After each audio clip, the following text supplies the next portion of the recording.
In June 2014, inside a quiet federal building in Atlanta, a group of researchers at the Centers for Disease Control and Prevention set out to answer a question so simple it had been ignored for decades.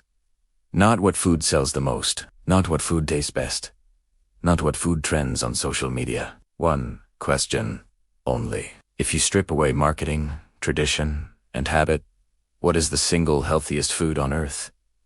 Not an opinion, not a belief, a measurable answer. They approached it like engineers, not nutrition influencers. They selected 47 foods that dominate modern diets. Fruits and vegetables praised as foods doctors recommend. Foods parents force onto plates. Then they measured them coldly, mathematically, without sentiment. Potassium, fiber, protein, calcium, iron, thiamine, riboflavin, niacin, folate, zinc, vitamins A, B6, B12, C, D, and K. Every nutrient that keeps cells alive, nerves firing, blood oxygenated, immune systems alert. Each food was scored per 100 calories. No advantage for being calorie-dense, no reward for volume. Pure nutrient efficiency. The results dismantled everything we thought we knew. Kale, crown king of the wellness world, scored 49 out of 100. Respectable, but not legendary. Spinach performed better, scoring 80. Blueberries, the antioxidant darling of breakfast bowls and smoothie ads, collapsed to 11. 11. And then there was the top of the list. No tie. No debate. One food stood alone with a perfect score. 100 out of 100, according to the most rigorous nutritional analysis ever conducted by the United States government. The most nutrient-dense food on the planet was not exotic, not rare, not imported from a distant rainforest. It was a small, peppery green leaf that grows in cold, shallow streams across the northern hemisphere. Watercress, the healthiest food on earth, and almost nobody eats it. Walk into a modern supermarket. You will see towers of apples polished to a mirror shine. You will see endless walls of iceberg lettuce. You will see kale in bags, boxers, and blends. But the king of nutrition is missing. Not sold out, not seasonal, invisible.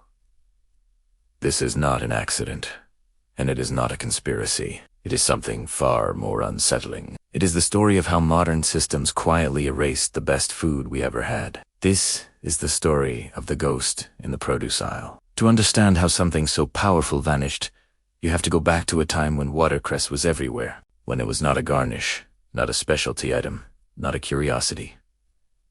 You have to go back to Victorian London, mid-19th century. The Industrial Revolution was roaring. Coal smoke choked the air. Factories consumed men, women, and children from dawn until darkness. The working class lived on bread, sugar, cheap fats, and tea. Fresh produce was rare. Malnutrition was common. Scurvy haunted the slums like a silent predator. And yet, the poor had a defense. They called it poor man's bread. Every morning before sunrise, hundreds of street sellers flooded the city. Many were children, barefoot, shivering, carrying wicker baskets, overflowing with green leaves, dripping with cold stream water. Their cries echoed through alleyways and factory yards. Fresh watercress. Fresh watercress. For a single penny, a worker could buy a large bunch, and that bunch delivered more iron than spinach, more calcium than milk, more vitamin C than oranges. It was not a supplement. It was survival. Victorians didn't need nutrition labels. They felt the effect in their bodies. Energy returned. Pallor faded.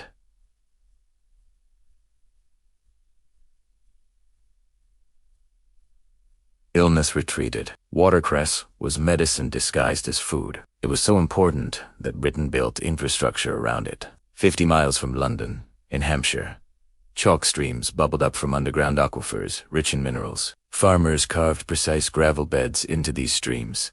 Not swamps, not ponds, but controlled aquatic farms, where water flowed constantly, oxygenating the plants, sharpening their flavor, locking nutrients into every leaf. Timing was everything. Watercress was cut before dawn, loaded onto trains by sunrise, and sold on London streets within hours. From Coldstream to Worker Sandwich in 4 hours. A railway line was built specifically for this purpose. The Mid-Hunts Railway. Locals called it the Watercress Line. Imagine a society that valued a vegetable so much it built a railroad to move it. That world no longer exists, because the 20th century demanded something different. Cities exploded outward. Populations multiplied. People no longer lived near farms. Food had to travel hundreds, sometimes thousands of miles.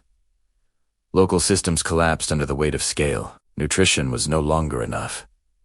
Food had to endure. In 1894, a seed company released a plant that would change everything. A new variety of lettuce bred, for one purpose: survival. It was dense, pale, wrapped into a tight ball like a cabbage. You could throw it into a crate, bury it in crushed ice, and ship it across a continent. When it arrived a week later, it looked unchanged. They called it iceberg.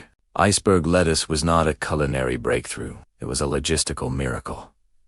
It didn't bruise. It didn't wilt. It stacked perfectly. It behaved like a manufactured object. Supermarkets loved it. Rail companies loved it. Distributors loved it. In 1919, Americans ate just over 4 pounds of lettuce per year. By the 1950s, that number more than tripled. Iceberg dominated, then technology caught up. Vacuum cooling removed heat instantly after harvest.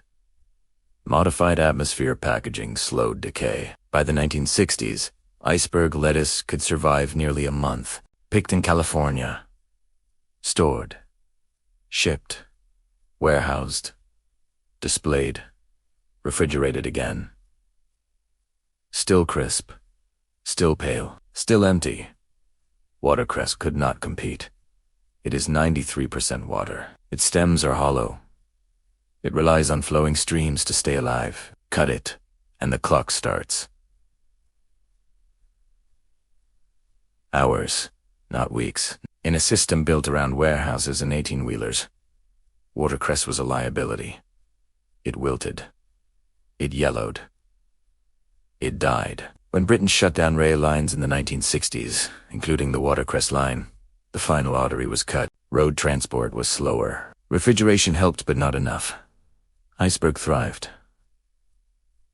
Watercress failed, not because it was inferior, but because it refused to become something it was not. The system made a choice. Not consciously, not maliciously. It optimized for the metric it cared about most. Shelf life and nutrition was not measured. When the CDC study came out, journalists were stunned by one detail. Iceberg lettuce scored not 70. 7 out of 100. The most consumed vegetable in America was nutritionally empty. 96% water. Pale inner leaves shielded from sunlight, stripped of chlorophyll, antioxidants, and vitamins. Crunchy hydration. Meanwhile, watercress contained phenethol, isothiocyanate, a compound that gives it its bite, and, in laboratory studies, suppresses cancer cell growth. One food fed trucks, the other fed humans. By the 1980s, 90% of Britain's watercress farms had shut down. Thousands of acres shrank to a fraction. In America, watercress never had a chance. It became decoration, something you pushed aside. When the CDC contacted remaining farmers, one laughed. We've been saying this for generations. Nobody listens. The tragedy is not that watercress disappeared. The tragedy is why. Modern diets are discussed in terms of calories, sugar, fat, rarely density. We eat more than ever and starve at the same time. Crops were bred for size, sweetness, durability, not complexity. Bitter compounds vanished. The signals our bodies evolved to recognize disappeared. Watercress didn't fit plastic containers. It didn't survive marketing cycles. It didn't last long enough to be profitable. So it faded. The system optimized for trucks, not people. And here's the quiet truth. Systems always optimize for what they measure. We measured shelf life. We measured transport cost. We measured visual perfection. We forgot to measure what keeps cells alive. The most powerful food on Earth became a specialty item. The weakest became a staple. That is not evolution. That is a design flaw. Watercress still grows in quiet streams, in wet places ignored. Waiting. It won't last a month in your fridge. It might wilt in days. That's not a flaw. That's proof it's alive. The best food doesn't survive warehouses. It survives inside you. The next time you walk through the produce aisle, understand what you're seeing, not abundance. Optimization, not health. Logistics. And in the corner, if you look hard enough, you'll find the ghosts. Still green. Still powerful. Still waiting. If this vault changed how you see food, subscribe to Nature's Lost Vault. We uncover what modern systems buried. The next vault opens soon.